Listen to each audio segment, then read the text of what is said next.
today we specially feature our guest, Myriam Charabaty. And Myriam Charabaty, to those who don't know, she's an Arab Christian analyst, and she's really been out there for several years now. And she is also a journalist that focuses on Arab liberation, soft power, and the colonization of Christian identity across the region, with particular attention to the role of Arab Christians as an inseparable part of the Arab world's social and cultural fabric. Hi, everyone. First of all, thank you for having me. I hope you can hear me well. Well, you can connect with me on Twitter and Substack. You can definitely follow all of my articles on my website. Otherwise, I think Substack is the most up-to-date, or Twitter at this point. I really look forward to having this conversation with as many people as possible from different backgrounds as possible, because I genuinely believe that this is a conversation that has gone silent just as long as the occupation of our region has existed. It has been abused, but it hasn't been discussed. And whenever it was discussed, it was always from a victimized or Orientalist perspective, and never from the realities on the ground that connect people in such a way that has existed historically. So I think this is very important for me as someone from this region who has faced that struggle about questioning where do we belong, what is the right narrative, right? I've lived for a part of my life in Canada, so that only made the question deeper, and the route to figuring out my answers maybe a bit more complex. But I do believe that today we are looking at ethnic cleansing slow-mo of Christians in the Arab world, and it's being done through a narrative that is ruining Christianity, not just for Arabs, but Christianity as a whole, for the rest of the world, by pinning it as an enemy of Islam, something it isn't, neither for Islam nor for Christianity. So I think it's a good conversation to have, and that's the introduction I have. I'm open to having any discussion with any of you folks. I guess at this point, I'm curious how is the perspective of the Western Christians about that topic, and also the Arab Christians, and so you experience both worlds. So maybe you could decode us more on what's been happening. Why is it like such a problem? Right away, I know that people's mind, when they hear about issue, they right away say, oh, what's that person's religion? Especially if the person comes from a background of Arab culture. First of all, let's frame it from the very beginning. The struggle that we're facing in terms of identity as Arab Christians is something that wasn't born last year, not 10 years ago, not 2 decades ago. We're talking of an issue that is entrenched in history. So we're talking somewhere around 900 years of entrenched identity crises, right? Some made up, some orientalized, some adopted, and some that actually exist but are wrongfully contextualized, right? So when we talk about Christians in Lebanon, specifically in Lebanon, there's an issue to discuss, and that's a problem we have as Christians amongst each other, right? And it's the debate of, are we Arabs or are we Lebanese? Like, that's a different identity. Like, it's something completely separated from the Arab world, right? And this comes grounded in the concept that, oh, we are Aramaic or we are Syriac, we are not Arab, right? And this idea is, in fact, an Orientalist idea that was created with the myths of the Crusades and it was created and grown over with the missionaries that came into the region. The truth is that the languages of Aramaic, Syriac, and all of the languages in the region, including Hebrew, they were not eliminated by force. The people that spoke these languages were not taken out of the region and replaced by a different people. We are the same people. It was our ancestors that spoke Aramaic. It was our ancestors that spoke Syriac. What happened is that these languages, which were very common within smaller communities, over time, over trade, they unified into a language that became Arabic. And Arabic took a very long time to emerge and grow as a language. So when we come and say, well, I'm not Arab, I am Aramean, or I'm Phoenician, that's really, it gets pinned as is it true or false in history? But it doesn't matter. That's not how it's calculated. If Phoenician was a civilization, the people of this region, all of them, Muslim, Christian, Jewish, Kurds, Armenians, all of the people of this region, what happened is that they moved on. They grew from one thing to another. Jews became Christians, Christians became Muslims, Aramean speakers, Syriac speakers became Arabic speakers, speakers of different dialects of Arabic merged into a single unified linguistic understanding, which became official Arabic. And then you have the dialectical Arabic that differs between regions. So when we talk about that in the first place, Christian Maronites in Lebanon, from which I am, they have adopted that idea that we are not Arab, we are Phoenicians, and we were given this land by, not given this land by, because this sounds Israeli. I don't mean it in that sense. I mean, we were given a sense of superiority in Lebanon by the French, and this kind of goes back to the Crusade Latinization of the region. But these Maronite group typically perceive themselves as superior to the rest of the Arabs, superior even to the Christians that are from the region, right? Like an ultimate version of this. And then you travel. We immigrated to Canada, like most Maronites do. Most of us have families half here, half somewhere else in the world. Australia, Canada, France, US, etc., Mexico, Venezuela, Colombia. We're pretty much everywhere, I think. To a large degree, when we do that, when I got to Canada, I realized that people talk to me as an Arab, and it was shocking, right? It was like, we are Arabs. like at the end of the day, people look at us and they talk to us, and we are. So why did we live our life thinking that maybe we're not Arabs, or we're superior to Arabs, or? And see, that clash drove me to the question of what happened, because something had to have happened somewhere in history that drove people to believe a certain myth that drives a geopolitical standing. And it did. It did definitely do that. The question started with, if you're Arab, why aren't you a hijabi? Right? So you first had to explain to people that Arab Christians exist. Hi, like Christ was kind of born right over here, just a country downwards, and people are shocked.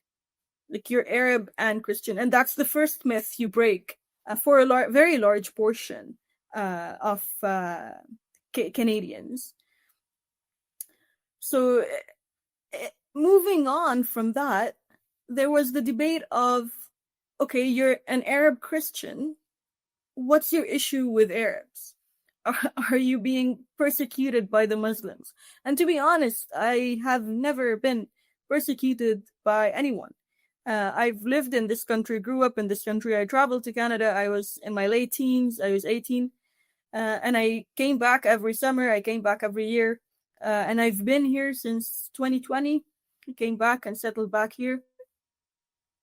There was never a sense of persecution by the Muslims from a faith-based perspective. Whenever there was any clash or confrontation, there was always a political or a geopolitical backing for any confrontation. It never came from nothing, right?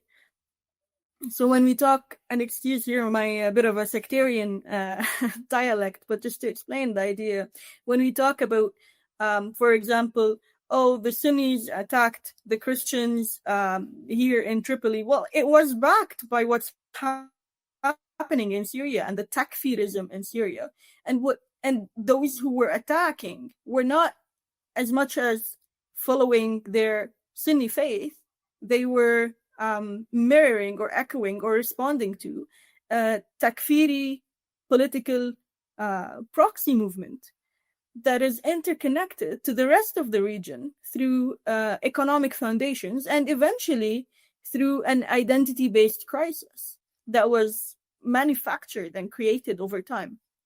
Right. Same thing when we talk about Shia Christians, Shia Sunnis, it's always backed by that geopolitical confrontation or whatnot. So the beginning of discussing that was fundamentally the question of if Christians were persecuted by Muslims, and we are demographically the smaller group, then how come we have churches that are 1,600 years old and they still have the same bells that are maybe 600 or 700 year old bells? Right? If we're a demographic minority and they're a majority and they're persecuting us, then I have questions because we don't have an army protecting our churches. This doesn't exist. There isn't a confrontation on that note. And in fact, most Muslims respect Christian faith, at least in the region, when there isn't a political factor playing in or a geopolitical factor playing in. We never really saw a certain kind of confrontation of that sort unless it has a tribal background or it has kind of an individual type of confrontation, like a Christian and a Muslim got into a fight and then they just used their different faiths to kind of get at each other or whatever. But that's a very small minority, and that doesn't really account as persecution at all. It's more of a criminal act rather than because when we're talking persecution, we're talking something on fundamentally social scale. So we're talking a collective position, right? And this doesn't particularly exist in that sense.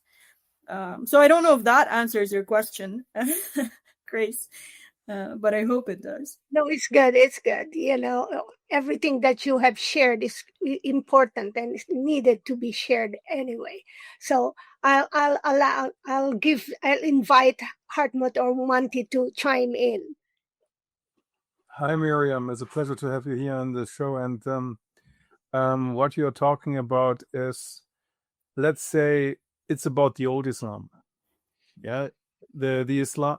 In my opinion, I'm a Christian, and the situation from the political point of view is this: that, in my opinion, there is the religion Islam, and there is the political movement. Yeah, many people say there is no difference between political movement in Islam, a political target, and religion target. But I think, in my opinion, there you can make the difference. But the problem is that it is used for conquering states. So this means that a lot of, let's say, for example, take the Muslim Brotherhood.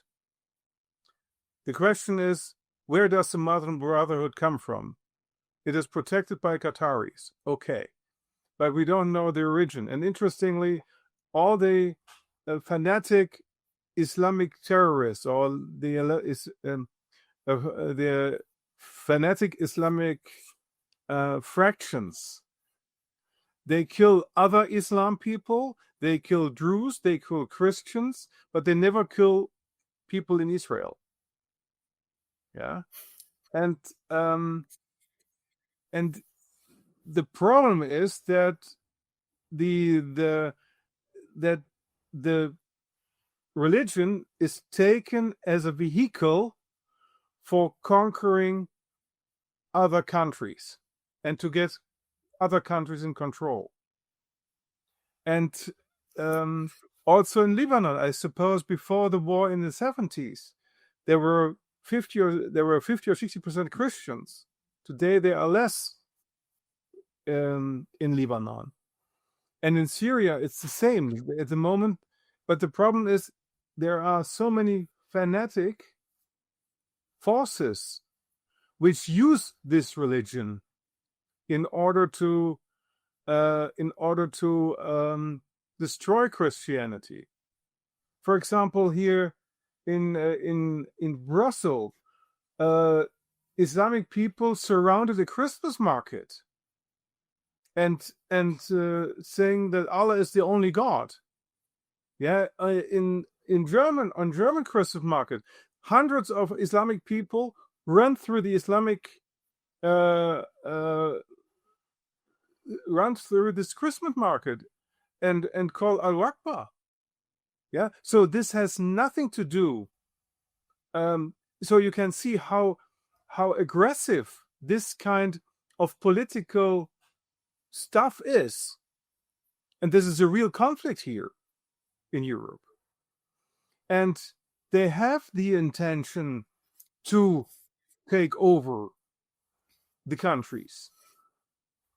And in my opinion, they will do it because they have 90% of them are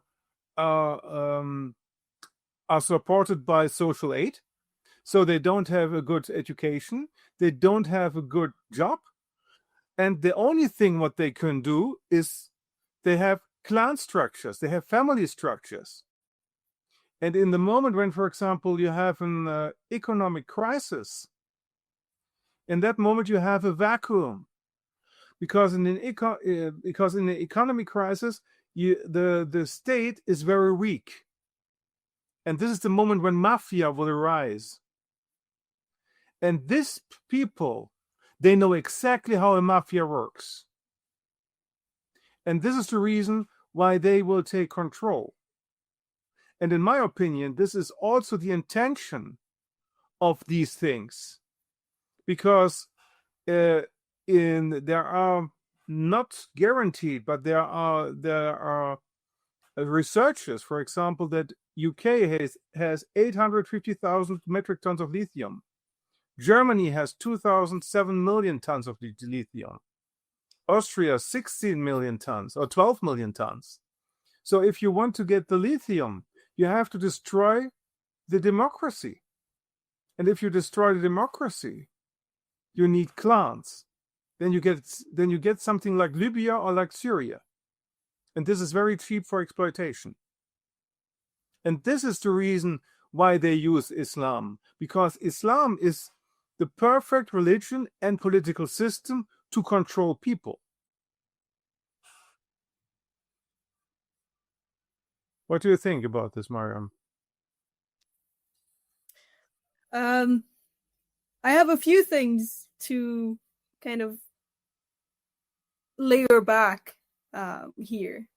I think step one is we spoke about, for example, the Muslim Brotherhood being Qatari-backed.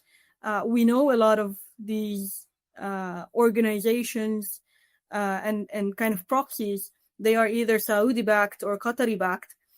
We also know that a lot of them are actually, before being Qatari and Saudi-backed, they are created fundamentally by US and UK intelligence, more commonly known as CIA and MI6, right? And when we understand that aspect, first of all, we can see that this all falls into a bigger plot. And in the early years of what was called the Arab Spring, which was really the rise of these proxies in a takfiri sense. Not their creation, but the rise of the proxies in a takfiri sense. We're talking about maybe around 2010, 11, 12, around that time. A lot of people came out and said, the West is creating a monster that will come back to fight it. Right? And that's precisely what I think you're talking about, Hermit. It's when you create this monster and it is faced by resistance and it gets pushed out and you take in those people as refugees and you leave the people that have the education, that have the knowledge, that have the capabilities, etc. You leave them to meet their fate at the hands of proxies that will basically behead them. You are bound to build a monster at home, right? And it will come back to bite. And now we frame it as, oh, it's an Islamic culture that is incompatible with Christianity. No, you created a monster, and no monster can live in a society that has a certain structure, right? It's a monster built on a logic of mercenarism, which is basically, I take what I can get, right? And I can get what I can get by force, by power, by looting. And that can take many shapes, ways, or forms. So that's on one direction. On the other direction, yes, none of them have actually confronted Israel, not once. In fact, they have confronted the Islamic resistance and the Islamic people that have been confronting Israel, right? And that comes in to tell us something else, that these folks don't care about Islam. In fact, they don't even know Islam. They don't truly understand Islam at all. It's just being used as a vessel, like you said, right? And this vessel is necessary to break down the social fabric of this region, because what is known as the Middle East is fundamental for all geopolitics of Western influence in Asia, right? They have created the state of Israel through the occupation of Palestine, right? With a kind of a British green light at the time. And then that wasn't the only thing they created. The other thing they created is they created a set of countries that did not exist individually,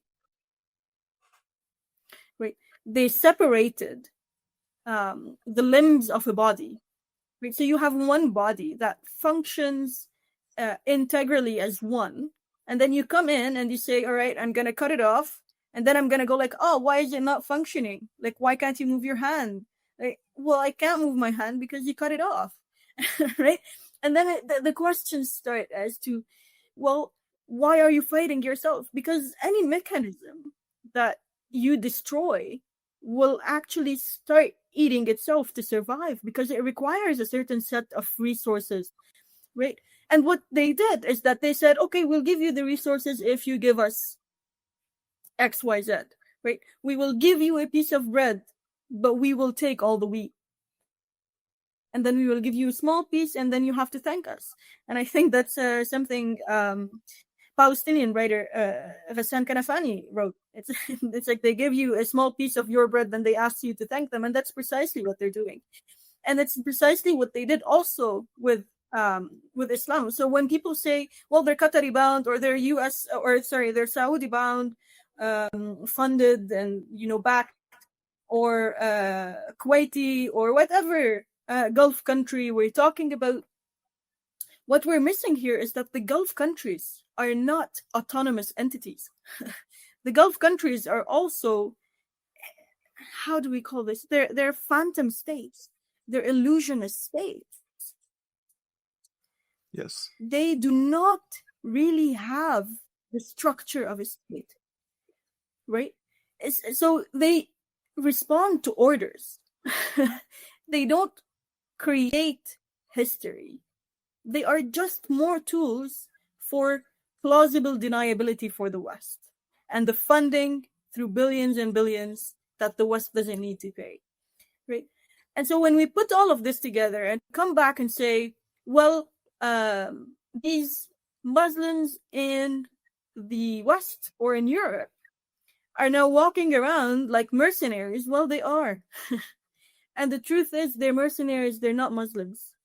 They're using what words they know how to use. Because any Arab, and any true Muslim Arab, someone who's a person of real faith, they know that Allah is a word Christians use just as often as any Muslim would use.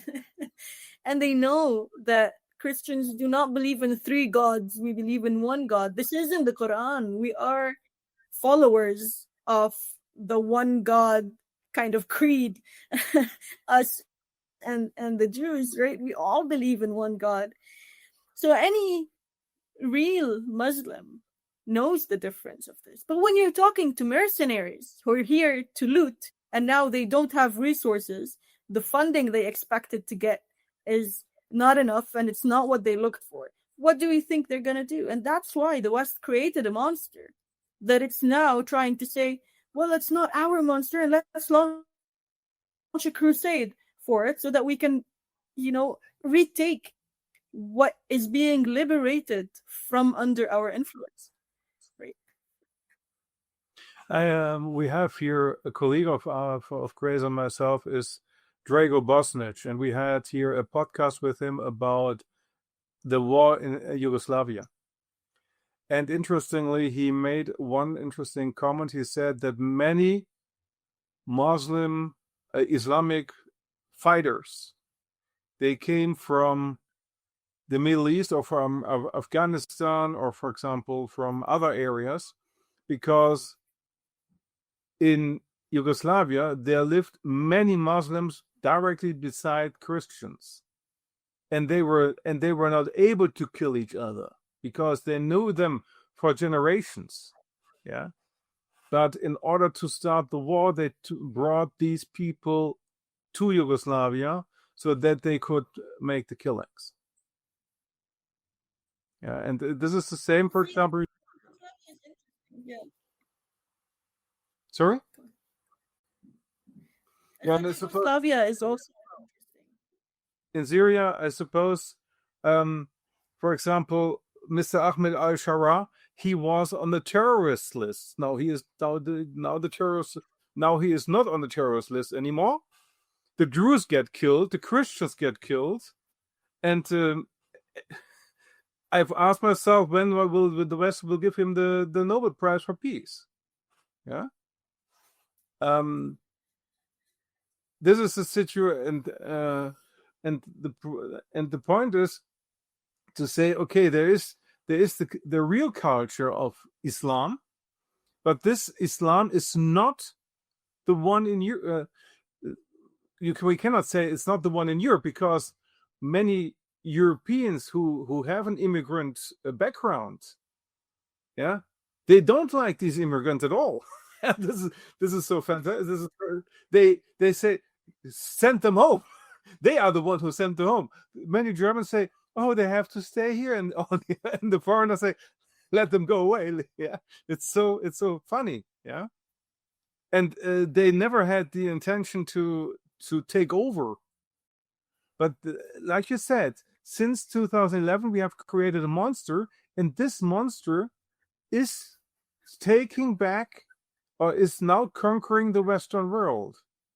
And in my opinion, it's conquering the Western world because the democracy is a model which is, let's say, not useful anymore. We are now going in this area, for example, of cryptocurrency. We now go in the digital area. The digital area can be controlled completely. Everything can be controlled by only a few people. And then you don't need a democracy anymore. You need a clan structure. So you can go to a clan family and say, may I make your project and may I look for lithium? And then he will say, yes, I will do. And that's it. Yeah. It's like it's the cowboy mentality. And this comes now to this mentality, which was established in Libya, in Syria, will come back to Europe right now. But what is in Lebanon? What's the you live in this Lebanon? What is the situation? I think you covered a bunch of interesting points. I'm just going to comment on a couple, and then I'll come to Lebanon. When you spoke about Al-Julani becoming Ahmad Shara and then moving from being this terrorist that beheads people to this the guy sitting in the presidential palace of Syria, it's important to note that this particularly is proof that the West created something and achieved its goal, right?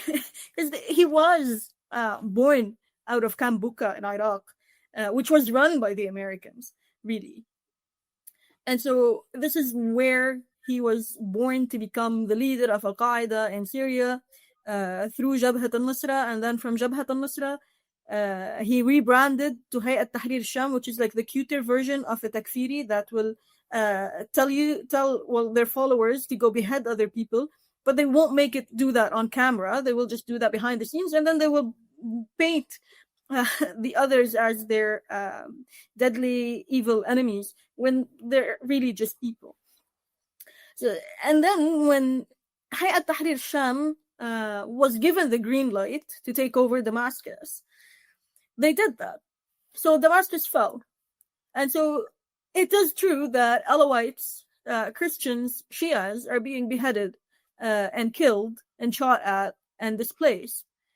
But what's also true is that Sunnis are being also killed. And that tells you that the truth is these takfiris don't fit into the social fabric of Syria. They're literally mercenaries. And if you give them the green light, they're willing to kill anyone that will not clap for them and serve them. Right? And that kind of reminds us of the policy of someone else, right? Isn't that precisely the Israeli policy? Isn't that exactly what Israeli policy is?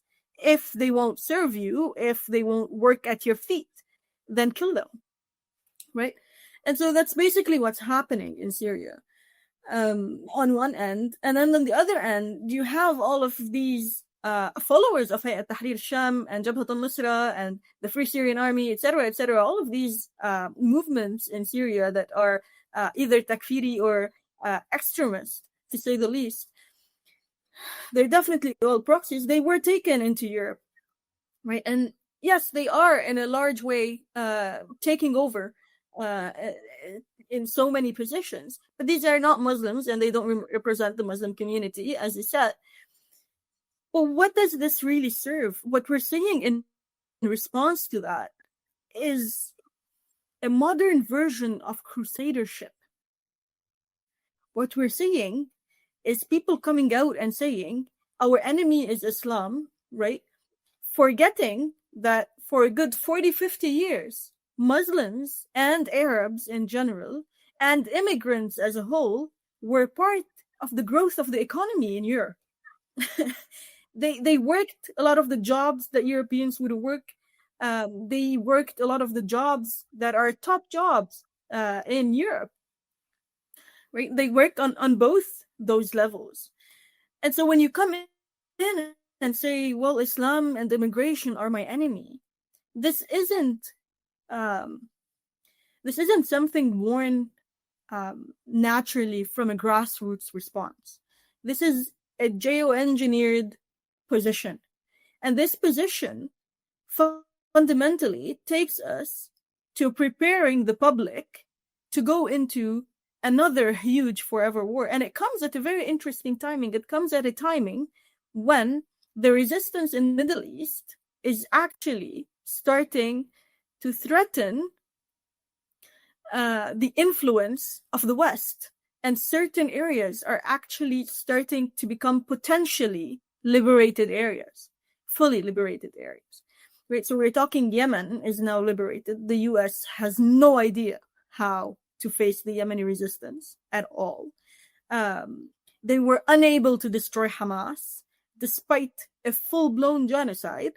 the movement exists, it has backing, and it continues to face off in difficult confrontations with the Israelis. They could not eliminate Hezbollah. They could not eliminate the resistance in Iraq. Right? This area is starting to become out of reach, potentially in the next 20 years for the Americans. And so how do you launch a war that the Europeans will fight for them? This is one of the ways. You brought in a monster that they knew was a monster. There is no way the Americans did not know that they're bringing in a monster. They created it. Right? They study societies for 20 years forward, for 50 years forward. That's how they put their plans. We know this. So there is no way they did not expect that these people would not integrate.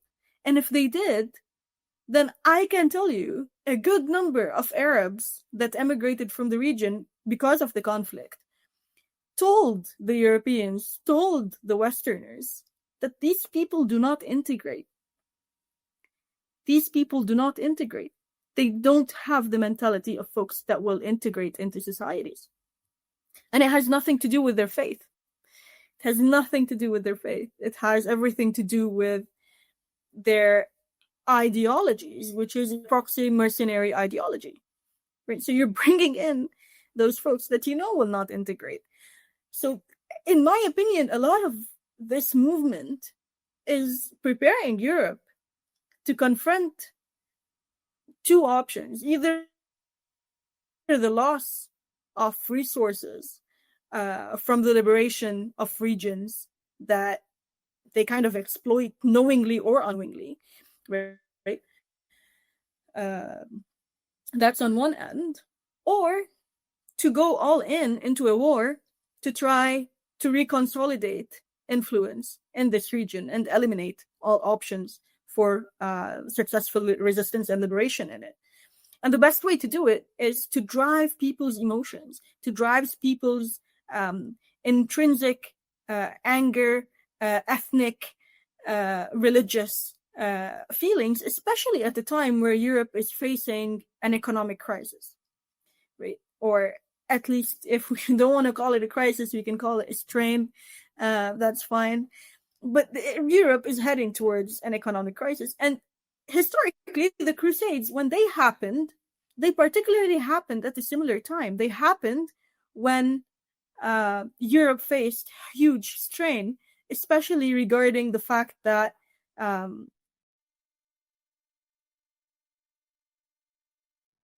the weather and the ground weren't helping and to sustain the upcoming winters.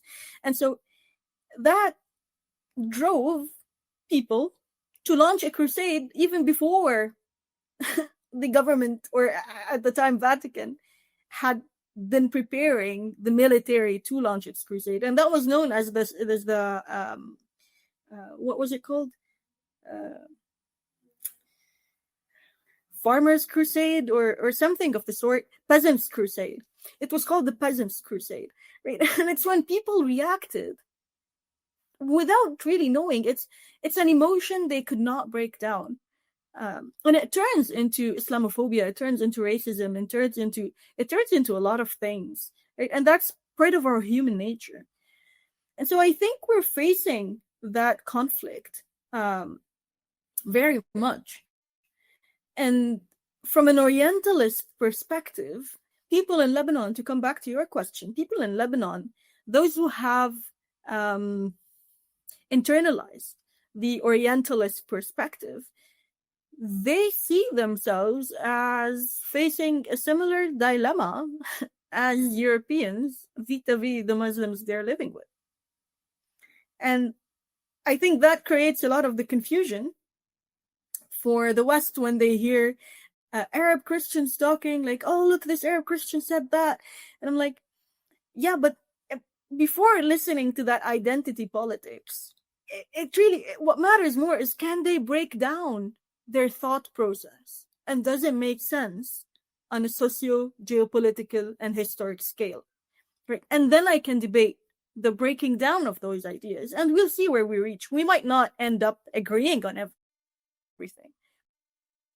But to respond to an emotional and Orientalist internalized position without breaking it down or peeling those layers, I think it's problematic. And that position, especially for the Christians of the region, for a large part of them, is grounded in the Crusades. It goes as far back as the Latinization of the Arab world Christians. The reason why it remained Christians in Syria and Christians in Palestine remain more grounded, one, because in Palestine, Arabs are not differentiated between. There is nothing called an Arab Christian or an Arab Muslim in Palestine. In Palestine, they're all Palestinians, and for the Israelis, they're all good when they're dead. That's it. And so there isn't really a differentiation in that. So they maintained a very strong and powerful collective Arab identity that the Western attack on identity of the region, in the region, was not able to kind of infiltrate that collective identity. It failed to do that because they were a collective in the face of a very brutal occupation. So it maintained a much stronger, better tied identity in Palestine, to the extent that there's this one guy who was actually abducted and detained from Al-Aqsa Mosque. And when he was being interrogated by the Israelis, they told him, you're a Christian, what were you doing here? And why would you let yourself be arrested defending Al-Aqsa Mosque? And he said, listen, I am Palestinian. I might be Christian by faith, but I am definitely Muslim by surrounding, and I am most definitely Palestinian in nature. And this is Palestine, and I will defend it. Right? And so the concept for Palestinian Christians is different, except when you talk with Palestinian Christians from outside of what is now known as the Palestinian territories. So we're talking north, the Al Jalil Palestinian Christians that were not forcibly displaced, because most of them were. The Palestinian Christians of Haifa, they have internalized, a lot of them have internalized the Israeli narrative, right? And they are given that opportunity to do that because it's one of Israel's cover stories, right? We have these Arab Christians that live here, they have been untouched. Yeah, but kind of you displaced all of the Arab Christian populations that did resist, right? And so these are the ones that did not resist, or or the resistance was broken down. So you eliminate that history and it looks very different. Similarly in Syria, when they did Sykes-Picot, Syria was the hub of the resistance in the region. And while the breaking of the region was very well studied, Syria was not meant to look the way it looks today. Lebanon was meant to be the buffer zone where global intelligence has a footing between Israel and the rest of the East. Syria, in fact, was the place that Sykes-Picot and the French and the British were not able to consolidate. They occupied, well, they had a mandate over Syria, that's true, but they were not able to buy out any of the minorities in Syria. And all of the resistance in the region, so the resistance that emerged to Palestine, to Lebanon, to Iraq, they emerged from cities like Latakia, like Aleppo and Damascus. Right? So if we look at Azz-ad-Din al-Qassam, where does he come from? He's actually Syrian. And if we look at Al-Kabushi, Archbishop Al-Kabushi, he comes from Syria. If we look at Adham Khanjar, who attempted to assassinate the French, he's Syrian. Right? A lot of the resistance in the region at the time when Sykes-Picot was being consolidated was actually Syrian. So Syria remained the hub of the resistance mind and operations or preparations, even though for a long time no resistance actually exited Syria in terms of a resistance movement that emerged from Syria and moved to any other place. But all resistance movements were being trained in Syria. The Palestinian resistance was being trained by Syria. They were being funded. They were being backed by Syria. The Lebanese resistance was funded, backed by Syria for a long time. And I'm not here just talking about Hezbollah. I'm also talking about various resistance groups that were for a long time fighting the Israeli occupation in the south. And so Syria is truly that place where the Arab identity remained fully ingrained as a collective. And the fall of Syria, one of the tragedies of the fall of Syria, is that for the first time in history, we're seeing sectarian talk coming out of Syria. Right? And that was kind of a Syrian pride when they say, we don't know what a lot of our friends' sects are. This doesn't exist anywhere else in the Middle East for a long time. And so one of the reasons Syria was needed to be broken by the West is because it upheld that Arab identity that was unhinged through 14 years of war and 60 years of siege, right? Economic siege. And so when we say we were against what the so-called revolution in Syria, it really doesn't matter if you back the guy called Bashar al-Assad or not. What we're talking about is we're talking about the identity of Syria as an Arab nation that refused to compromise, that was willing to face anything that came at it in defense of the Arab identity and in defense of Palestine. Can you hear me? Yes, you're good. It's just dark Okay. on your part, but I'll continue. Thank you. It's back. Okay. One last question before I pass it to Warren, to Monty.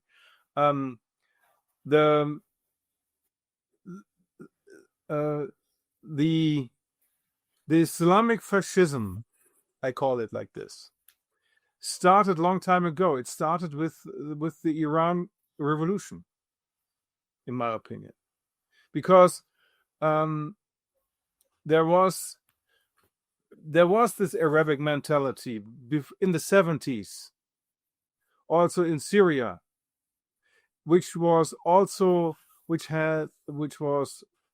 Islamic, but also let's say Western orientated, or let's say there was a freedom also for women and all, etc. And with the revolution in Iran, it became more fascistic also for the women. And if you see it today, you have Afghanistan, you have Iraq, you have Pakistan, you have Nigeria, Sudan, Yemen, all these areas where the British and the Americans were involved. You have this kind of fascistic Islamic religion. And this is really a conquering of the world by this Islam. And I suppose also the Islamic states, also the states of a leader of Abu Dhabi, a leader of UAE said that these terrorist groups will become after Europe a problem for themselves, because let's say this kind of Islam, if this will not be stopped, if this is not stopped, it will take control also over the Islamic regions, over the Arabic regions. And this is so the thing here is that we need to understand what countries actually work as servants for the Americans and the Brits, and what countries are actually facing real revolutions in the face of the Americans and the Brits. Right. So in Dubai, or like Dubai, Abu Dhabi, the UAE, the moment the Americans, similarly in Saudi Arabia, the moment the Americans back off, right? They will fall inherently as the kingdoms that we know today.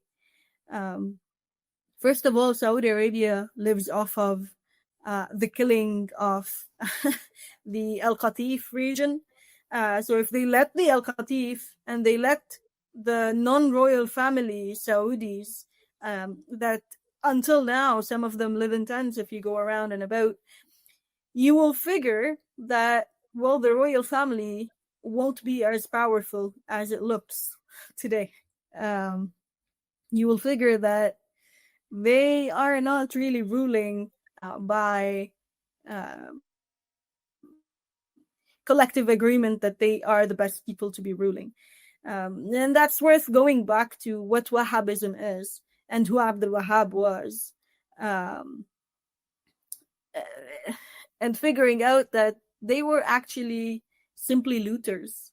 They were a tribe, an Islamic tribe, but they were known as the looters of trade routes. And so the British found them and they told them, listen, we're going to create this land and we will give you control over it, but we want X, Y, and Z from you, right? But for the rest of the Arab tribes, they were looters. And that explains why they are who they are, and they support what they support, even within their actual understanding of the world, aside from their servitude to the UK and otherwise. When we look at Iran, on the other hand, what happened in Iran was a real Islamic revolution. And the first people to join the revolution in Iran were actually the minorities, including Armenian Christians, that backed the Islamic revolution in Iran and backed Imam Khomeini. Noting that the Shah, particularly, which is often painted as this guy who had been very open while being Shia and like everybody lived in peace. In fact, the Shah was an elitist. The majority of the Iranians at the time lived in extreme poverty while he lived in extreme luxury. Women did not have the rights that they appear to have had. It was mostly the luxury rights of the elites that were often highlighted regarding Iran. And the resources of Iran were to a large scale being sold off to the West and in service of that, and to Israel. And the ruling in Iran was the basic safety net for Israel to ensure that no Islamic movement in the region from any sect would emerge. So Saudis and Emiratis and Qataris had control over the Sunnis. The Shah would have control over the Shias.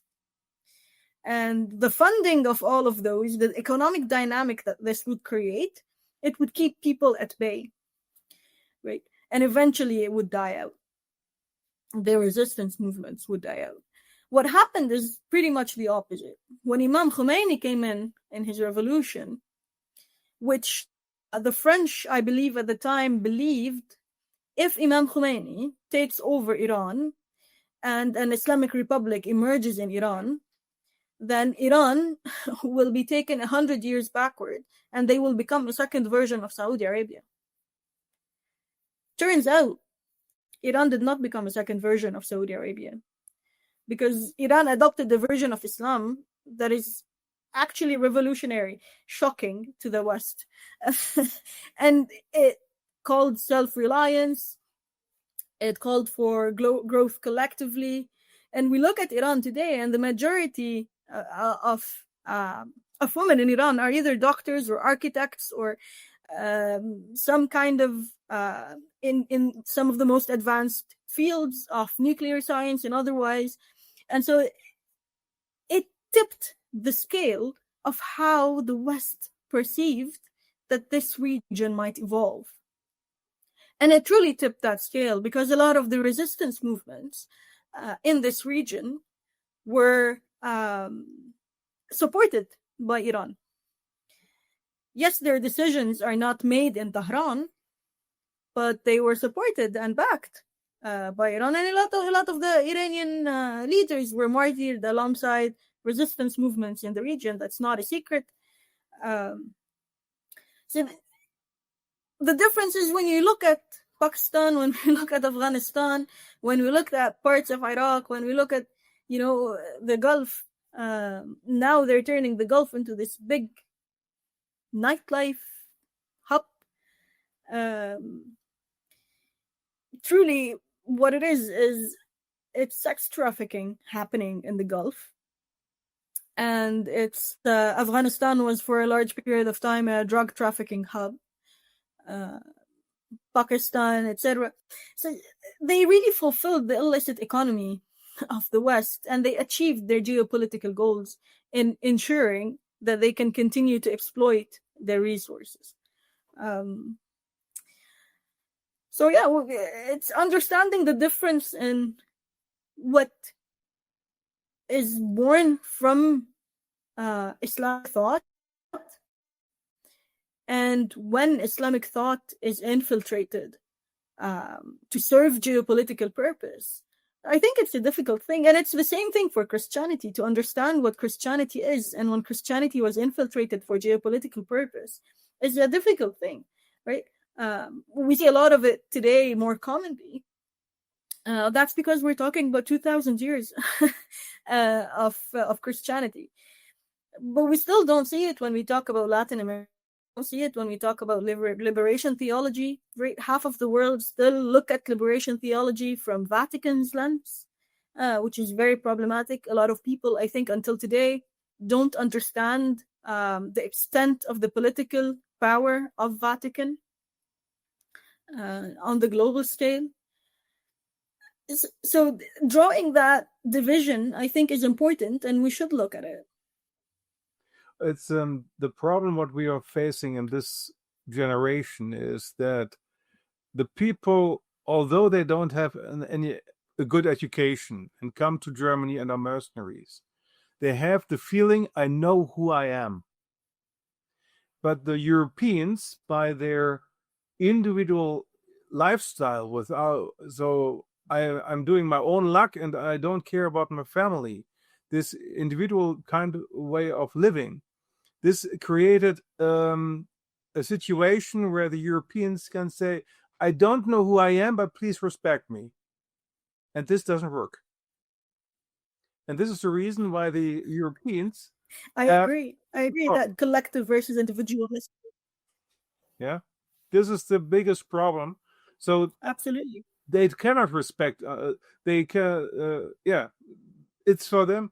If they come from a different culture and they see what is happening in Europe, also in the Western world, they see that these people are not settled. They see that these people are not grounded. And in that moment, they think they can blow them away. This is how they think. This is my opinion.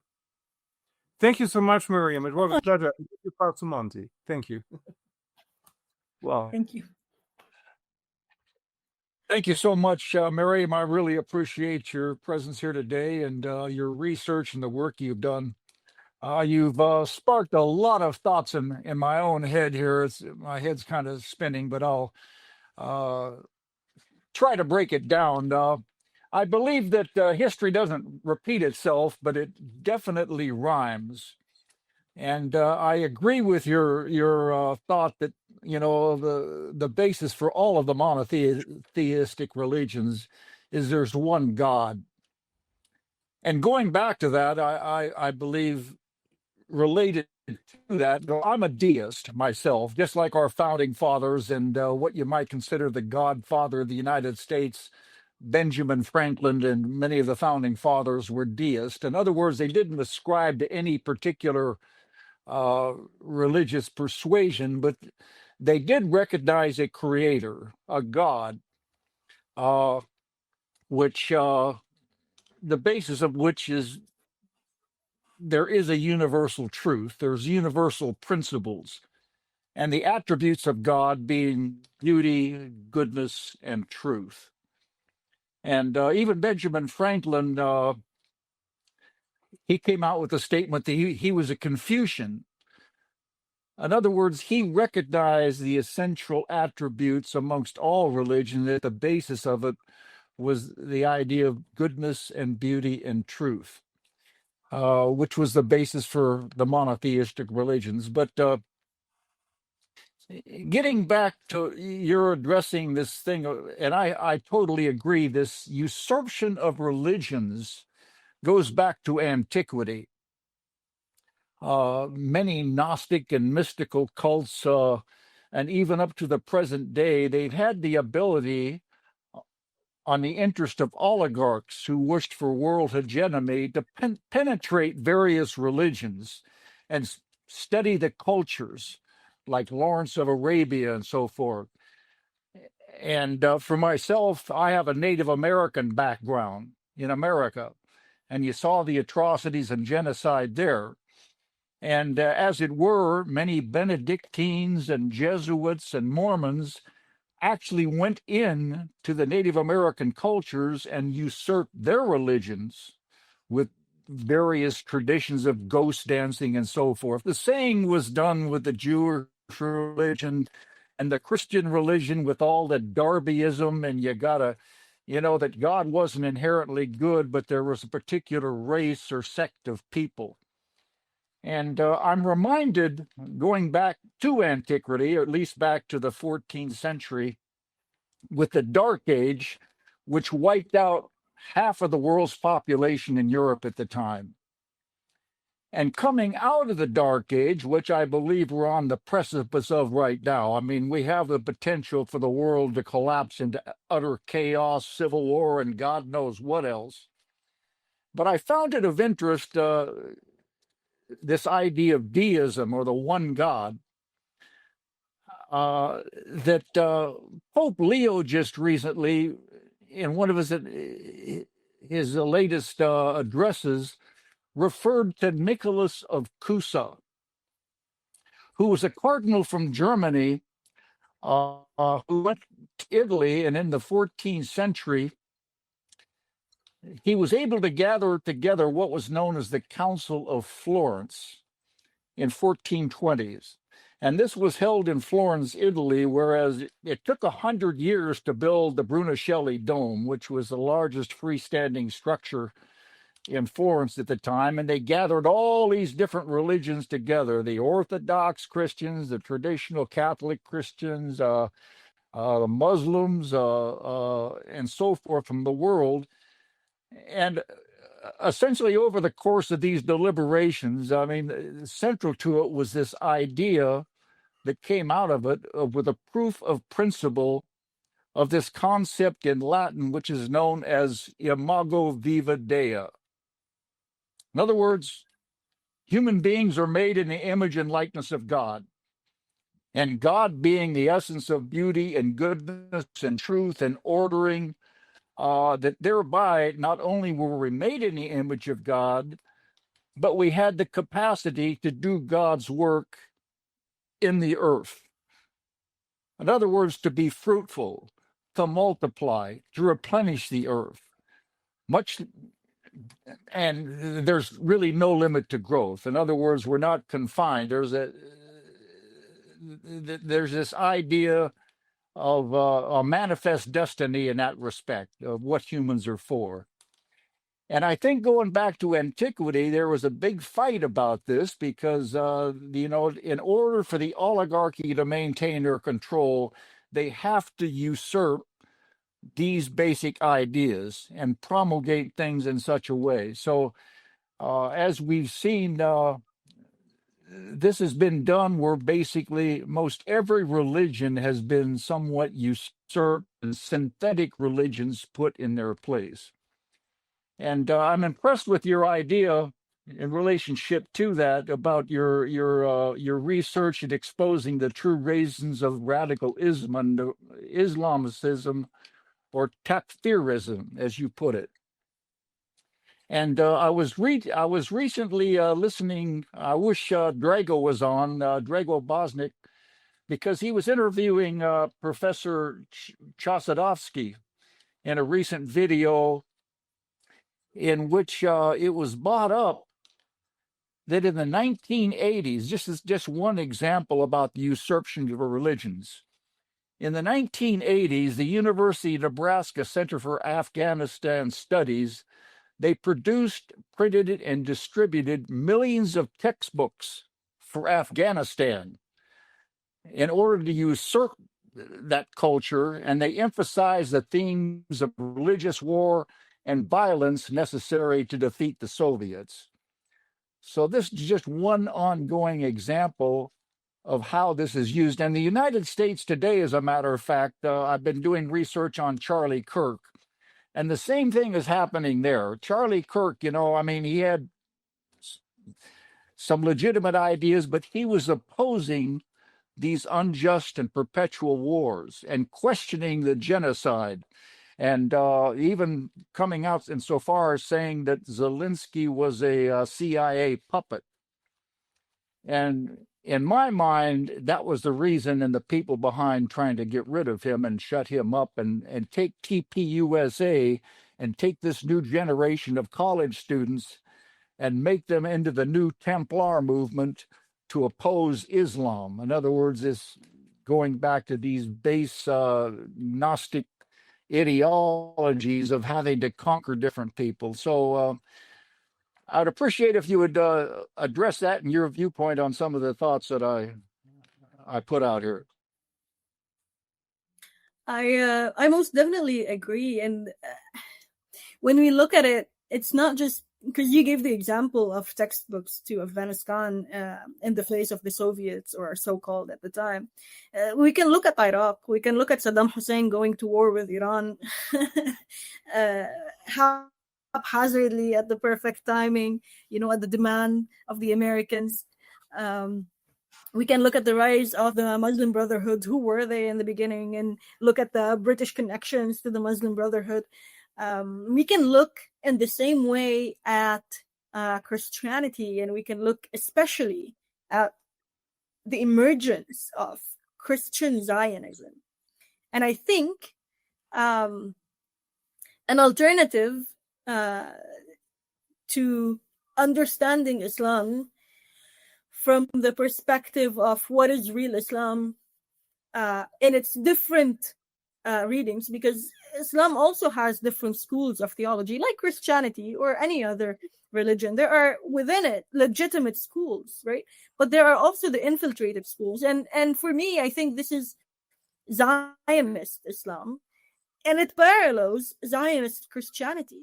And that Zionist Christianity, or Christian Zionism, right, what it is fundamentally the infiltration into Christianity, the Armageddonism, the glorification of Judaism, when in truth, Christianity came as a revolution within Judaism. Right? Judaism came in response to the pagan world, or at least that's the perspective, right? It came in response to the pagan world. It was the first time that God speaks to man, right, from a monotheistic perspective. And he called upon them to believe in this one God. And then they did. And then they thought that because God spoke to them, they are the chosen people. And so Christianity came in that revolution within Judaism to say, no, what was meant by that is he has chosen you to get the message, but not to lift you above the rest of humanity. So the main message of Christianity came that you are all made in the image of Christ, and that we are all equal human beings. That's the foundation of Christianity, and that's the foundation of Christianity from the perspective of the Bible in all different versions of Christianity. Because at the end, the question is, I was hungry and you fed me. I was thirsty and you gave me water. I was in prison and you visited me. I needed clothing and you clothed me. Right? That was what we as Christians are supposed to stand for: the poor, the needy, the oppressed. Right? And so when we bring in Christian Zionism does not stand for any of that. It does not stand for any of that. In fact, it stands for the opposite of that. It stands for the Zionist project, which is putting a group of people above everyone else, which is pretty much counter to Christianity. And the other foundation of it is you can oppress people as long as it serves that purpose. And there's nothing of the sort in Christianity. There is nothing of the sort in the logic of Christianity.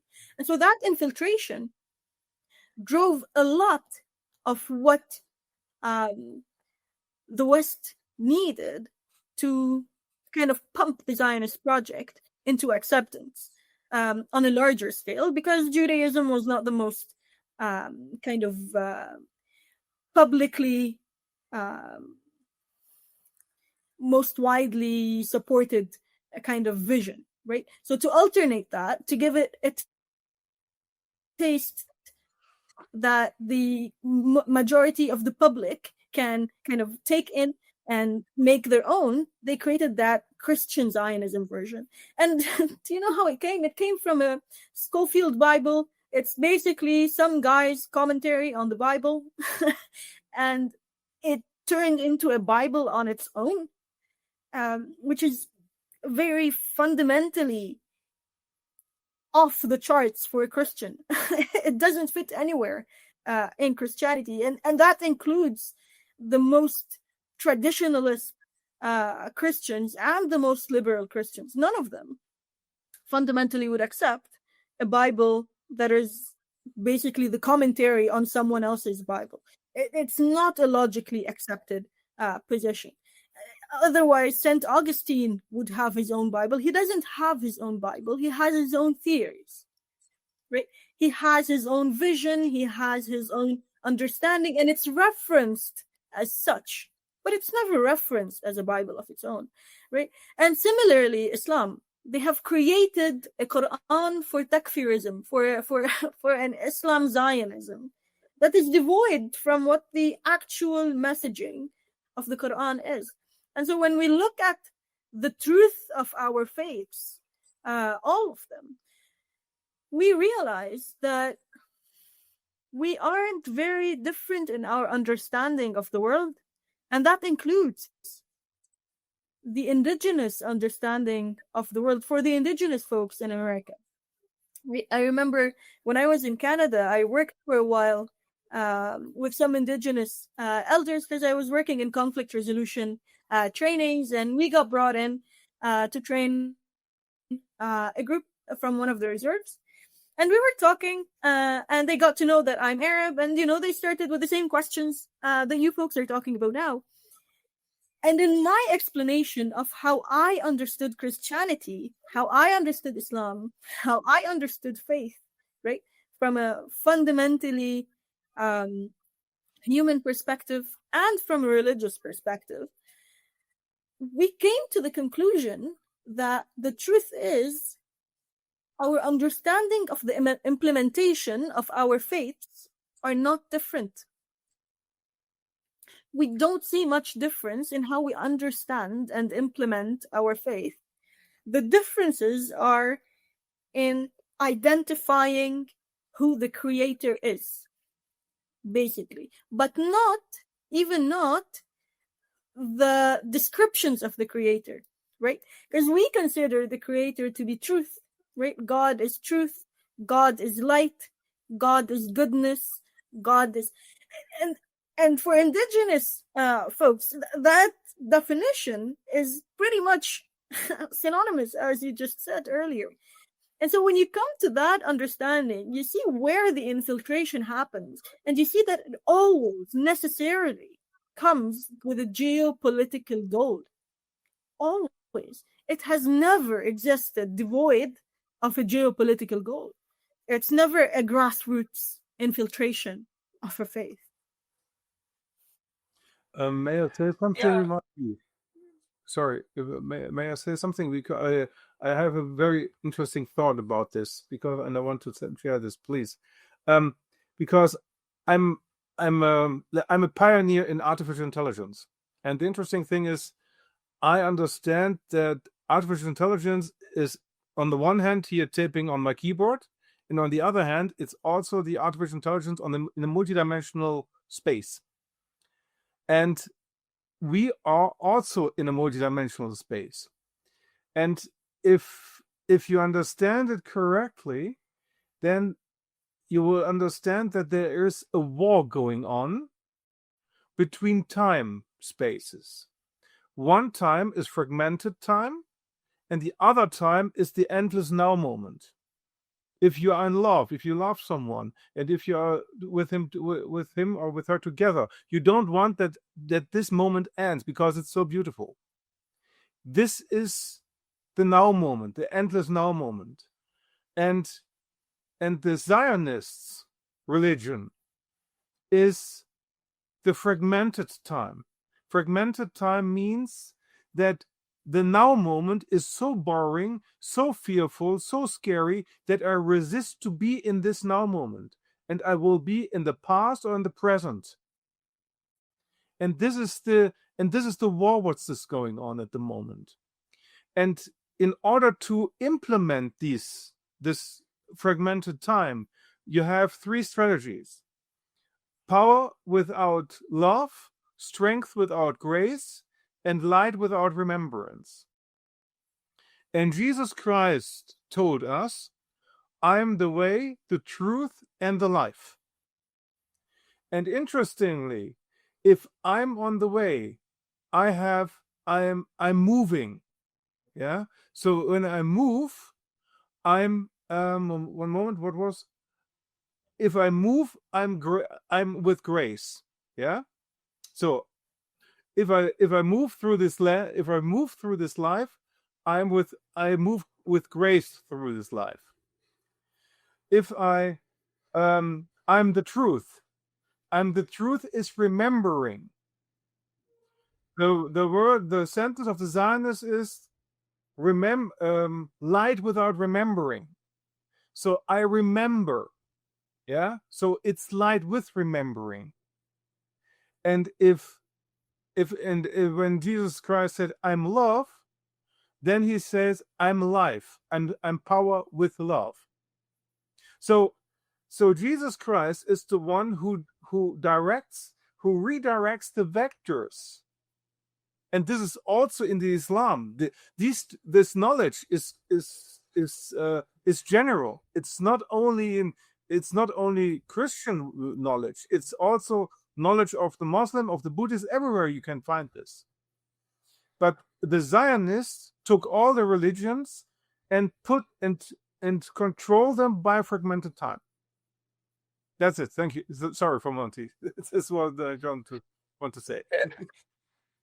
Yeah, I would just like to follow up and pursue this one step further, if we could, because I find it very fascinating. As I said, that history might not repeat itself, but it definitely rhymes. And I'm seeing some of the same basic fundamental things working out as did with the going from the Dark Age to the Council of Florence to the Renaissance.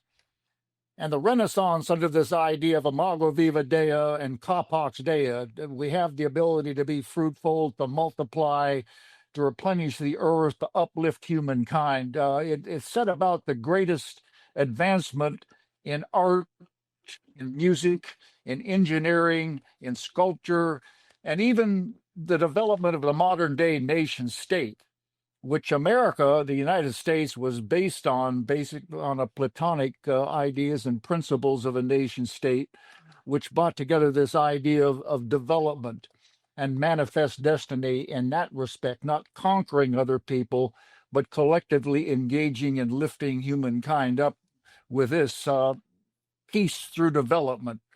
In other words, human beings require certain essential things. Water, transportation, housing, infrastructure, education, medical delivery systems.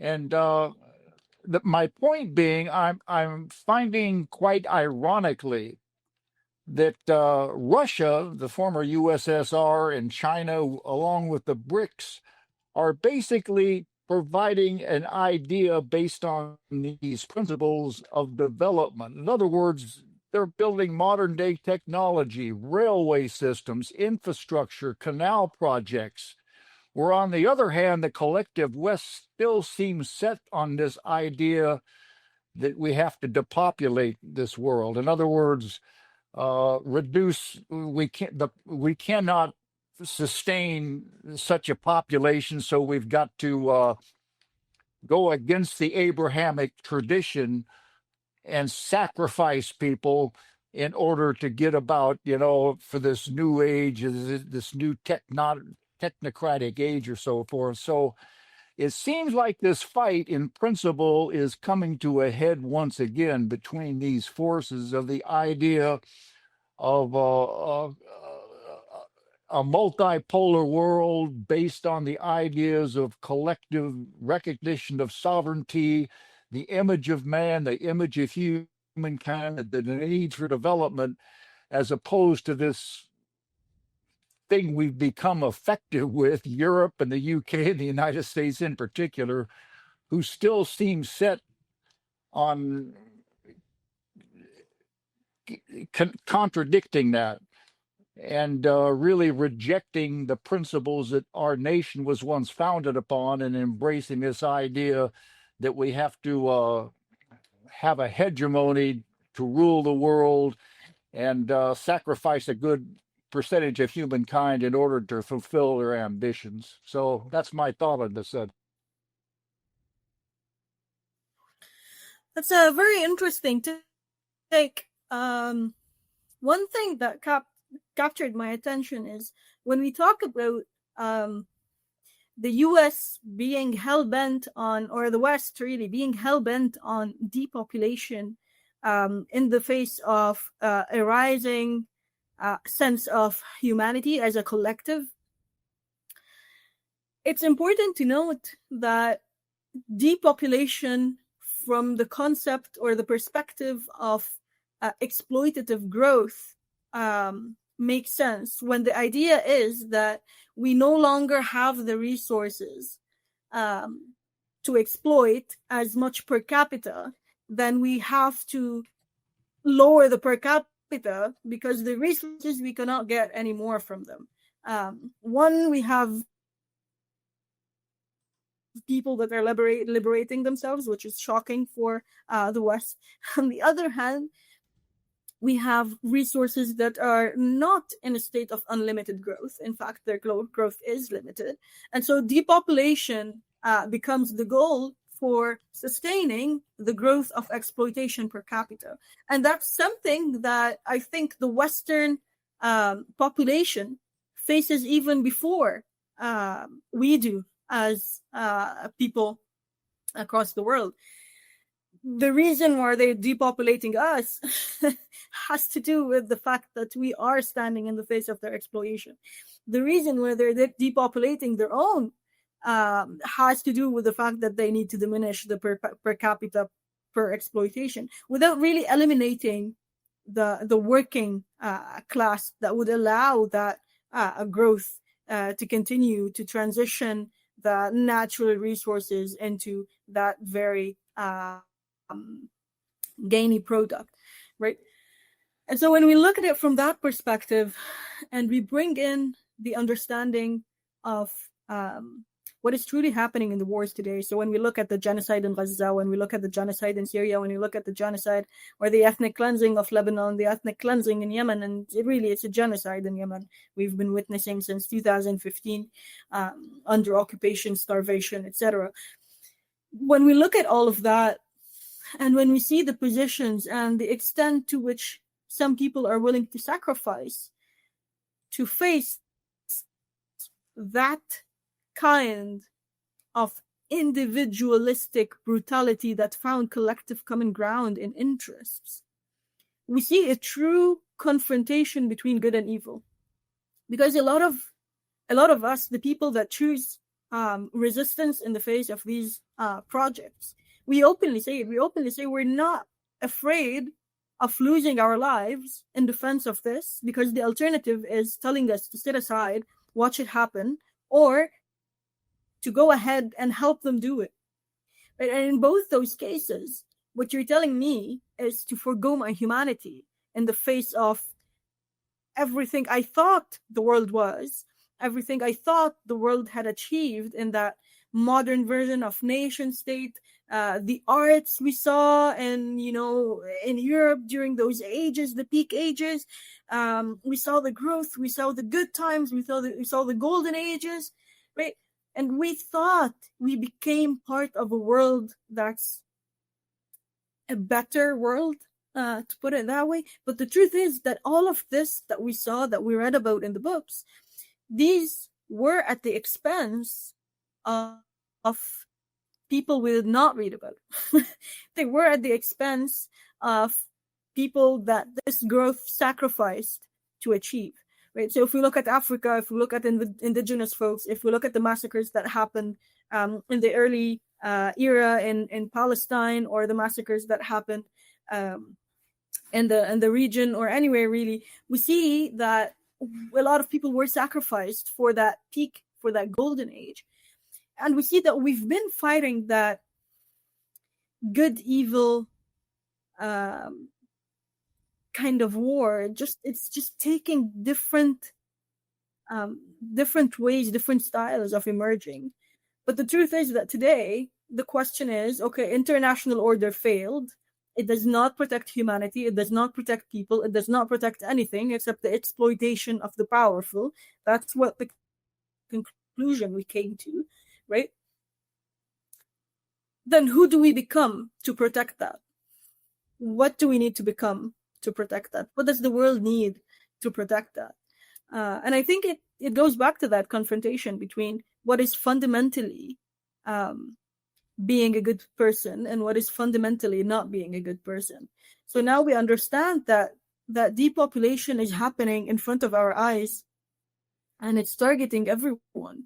And I think this is not something new. This is something that has happened before. Just we weren't connected enough and knowledgeable enough to see it happen.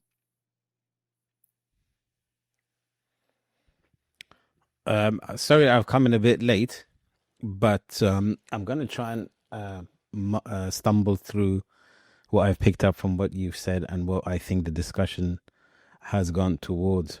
Nice to meet you, Myriam. Sorry, I'm a bit late.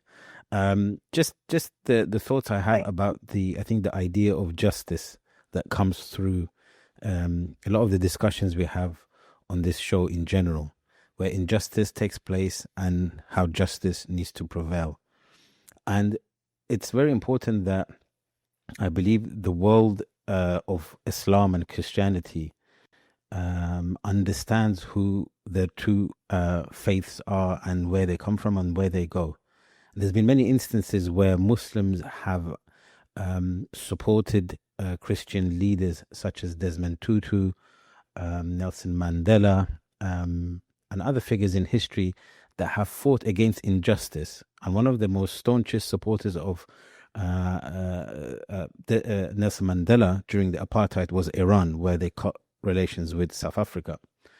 And so this issue where you have in some countries, specifically America and some other countries, where Christians are taught that Zionism is a good thing and it's somehow in support of the teachings of Jesus Christ. So these need to be deprogrammed. And I think if Christians understood that Islam and Muslims have a great deal of admiration for the important figures in Christianity, I take you back to the story of the Holy Prophet when the Quraysh, the Arabs who were members of the same tribe of the Prophet, were prosecuting the Prophet because he had declared Islam to them, the one true God to worship instead of the multiple gods. He said to the Christians and his cousin to take a group of them to the Abyssinian king who was Christian. And he said, this king is a just man. He will protect you. He will look after you. And when the Muslims went to the Abyssinian king Najus, the Quraysh sent members to try and pay or bribe back the Muslims. And the king of Abyssinia, the Christian king, said, I will not let these go for a mountain of gold. Then we go back even further. In Quran, in the holy scripture of the Muslims, we have two very revered, and the only woman who's mentioned by name in the Quran is Mary, mother of Jesus. And if only Christians understood the love and veneration we have for Holy Mother Mary and Jesus himself, there would be a great bridge that would be built between Muslims and Christians. So this idea that the only two religions in the world, except that Jesus was born from a miraculous virgin birth, and he was the Spirit of God, and he was sent by God, and then he will be brought back again towards the end of time, is only Islam and Christianity. No other religion has this. So having these foundations of love and respect for the most important personalities within Christianity and who are also mentioned in Islam is a bridge of justice prevailing over injustice. When there's injustice taking over in one part of the world where the Muslim rules, the Christian who's being injustice is being committed to should be able to find refuge with the Muslims, and the other way around. You know, the same teachings of the Holy Prophet. So if I say this as if it's a utopia that could happen, but if the Christians who are in power genuinely realize that the enemy are not Muslims, and let's say they don't because they're the elite, we're discussing the elite. We go to the next level down. Those who are, for example, in the UK, I'm from the UK, we have this deep hatred towards Islam and Muslims at the moment. And it's always the thread of it goes back to Zionist organizations, Zionist individuals who pump normal Christian, I mean, they're not fully Christian, but, you know, their background is Christian in the UK, into hating Muslims, thinking that they're trying to eradicate the semblance of Christianity. But the funny thing is, Islam and Christianity all teach about the importance of family, importance of love, importance of mercy, importance of compassion. Even to yesterday, the leader of Iran, Ayatollah Khamenei, he gave a whole 40-minute lecture speaking about the importance of women in Islam. And one of the things that he said that stood out, he said that the thing that the Holy Prophet has said before, that even though your wives may know this, but it doesn't leave their heart if you tell them constantly that I love you. This is to the husbands. So he's giving advice to the husbands. And he was advising that that a woman should have no fear of violence in the house. She should feel protected and sanctuary in the house. That a woman should not be forced to do house labor. In Islam, it teaches you that if your wife wants to do it because you have an, agreement that he goes to work, whatever, that's fine. But it's not obligatory on her if she asks for payment for it. Because I remember a few years ago there was a discussion in the UK and other parts of the West that women who work in the house actually work, so they should be paid a wage. Islam was saying that for 1,400 years ago, and so a lot of these things that we have within Islam and Christianity overlap each other. And so if the leaders are not going to work with each other, it's the grassroots. It's shows like this. It's people that I know who are scholars who actually attend monasteries and houses or seminaries in Islamic countries, working together to try and bring people together. And the use of internet right now, the access that we have is unprecedented in the last thousands of years of the ability to communicate with each other. This show can be seen by anyone around the world. And this show could be shows like this have to be used to bring people together by making them understand the reality of the other religions. I know what I'm saying is a bit vague. I'm sorry, because I jumped in towards the end. I apologize. But I think that all the discussions we've had on this show has mostly been politics. And I think that religion and politics, some people try to separate it. But if it's brought together in a pure state, in the positive state of servitude to the people, of serving the people, of bringing justice for the people, religion and politics can play a wonderful part. A lot of people blame religion for death and stuff in the world. No, I blame the men who, raise their armies to kill each other. It's not to do with religion.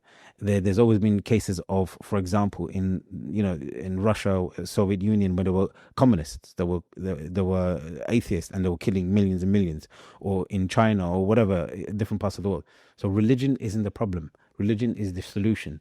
It's how man approaches that tool and uses that tool, that makes a difference.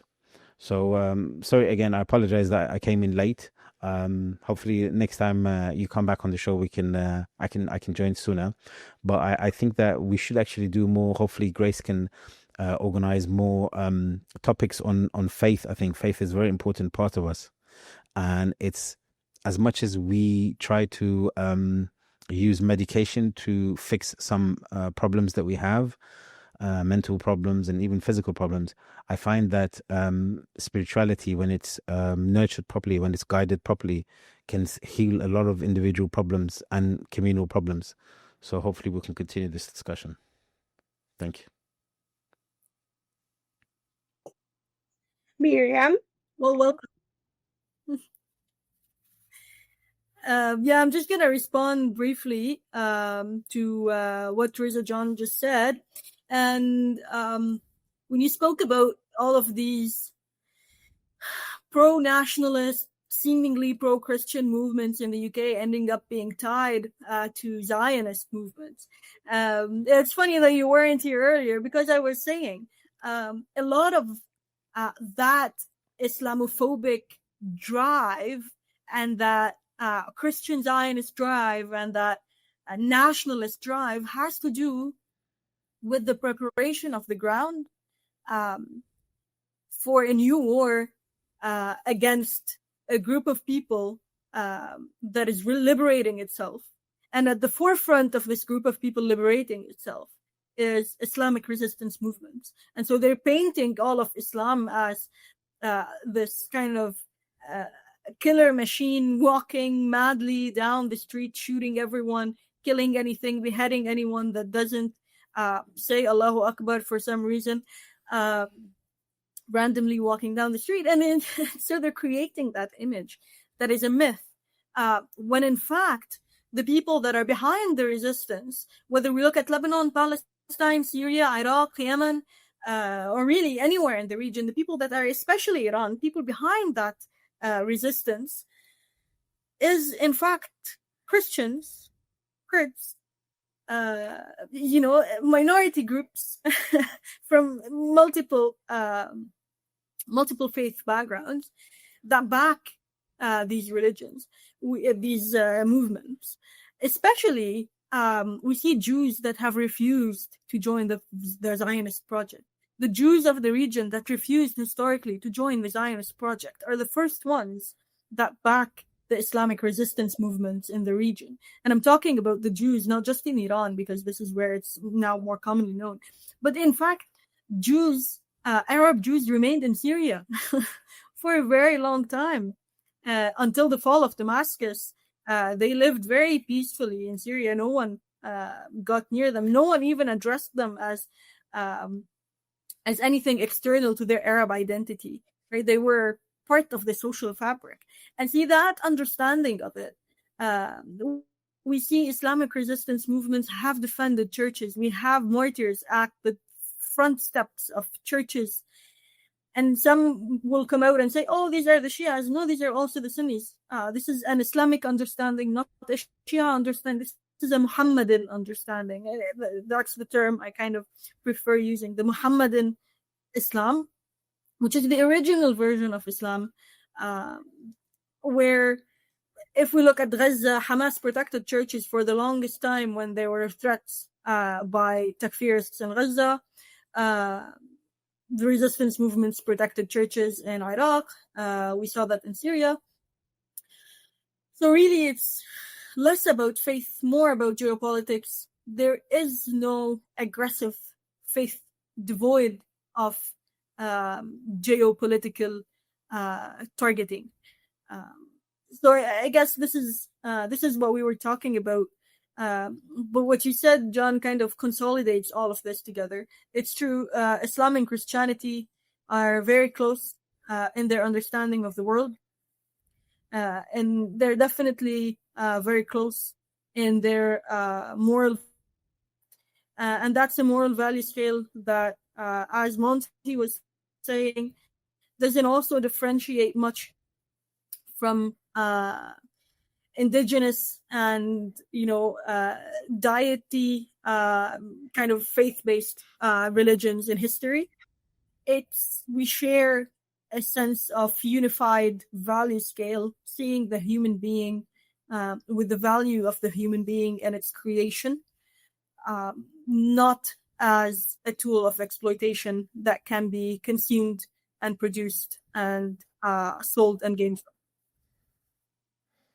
I just want to add one other sentence to what you just said. It came to my mind that the continuation relationship between Christianity and Islam continues now, but it will also end together, because Islamic astrology, we believe that the Messiah, the same Messiah, who's the son of Mary, who others don't accept, who say, no, another Messiah is supposed to come. No, we believe that same Messiah, the same Jesus, son of Mary, he will come back. And then we believe that our Imam Mahdi, has to come at the same time. So they come together to unify the Christians and the Muslim into one cohesive force that will deal with injustice. So even as a Muslim, we have to believe that the same Jesus will come back, peace be upon him, to rescue the world. And if we don't believe in that, we have strayed from Islam. So even if we don't want to, we have to accept that as Muslims, we have to accept that our future is intertwined with having a good relationship with our fellow Christians. And that requires Muslims making effort to explain Islam and things that I've just said right now to others who value Jesus Christ as their leader. Otherwise, a lot of people say, oh, Christ is king, and they have issue with it. Like, oh, we don't have a problem with Christ being king because we already, he's above a king. King is a worldly figure. We believe him to be a very higher level than a physical king of the world, but, higher level. So if Muslims can make effort, and if Christians can make effort to open up to listen, and Muslims make the effort to have that conversation, then I think it will be a place where then these elite leaders who utilize, a lot of them pretend to be Christian, like you have in the United States. They show what's it called, a superficial image that they're Christian followers of Christianity. But I don't see Jesus Christ in their actions. I don't see them blowing people and children and women and boats and things up as something that Jesus will do.